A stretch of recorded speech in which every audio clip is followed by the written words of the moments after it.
Ya, ayat-ayat perlindungan itu pertama ada yang wujudnya surah Al-Fatihah. Ya, ini untuk melatih kemantapan jiwa dari gangguan-gangguan was-was jin dan semisalnya. Itu ada beberapa ayat-ayat. Satu, surah Al-Fatihah yang 7 ayat ya, dari Bismillahirrahmanirrahim sampai waladhdallin.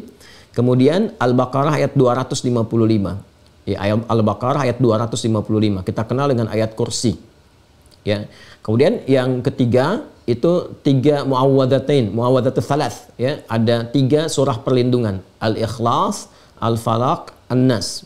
Al-Ikhlas, Al-Falaq, An-Nas. Ini yang paling pokok. Yang paling pokok itu ada 3 ya, Al-Fatihah, kemudian ayat kursi, Al-Ikhlas, Al-Falaq, An-Nas. Kadang-kadang ada yang menambahkan dengan 5 ayat pertama surah Al-Baqarah dari Alif Lam Mim sampai wa ulaika humul muflihun. Lalu ditambahkan dengan penutupnya Al-Baqarah, la yukallifullahu nafsan illa wus'aha. Itu bagus juga kalau dikomplitkan sampai 5 bagian ini. Jadi kalau mau diurutkan sesuai dengan urutan tertibnya, Al-Fatihah 7 ayat, 5 ayat pertama dari surah Al-Baqarah sampai wa ulaika humul muflihun.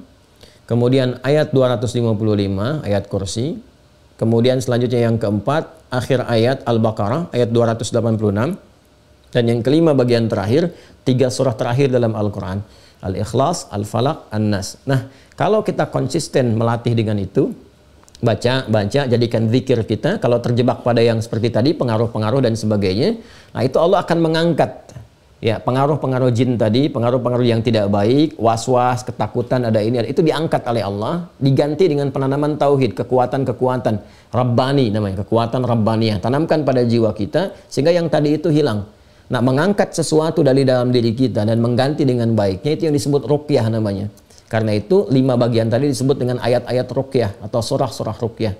Itu bisa dengan meruqyah diri sendiri, pribadi kita. Dia membiasakan. Jadi mengeluarkan sifat-sifat jelek yang ada dalam diri kita, entah pengaruh dari nafsu atau pengaruh dari was-was setan. Ya, itu dibiasakan juga oleh para ulama. Makanya setiap sholat kan ada surah-surah berzikir kan? Ya, 3 surah terakhir termasuk surah Al-Baqarah 255, ayat kursi itu kan kita pakai lewat zikir. Ya, Al-Fatihah kita pakai, kemudian 5 ayat juga di pembuka Al-Baqarah dan 1 ayat terakhir penutupnya kita pakai juga. Dan yang paling populer kan Al-Ikhlas, Al-Falaq, An-Nas.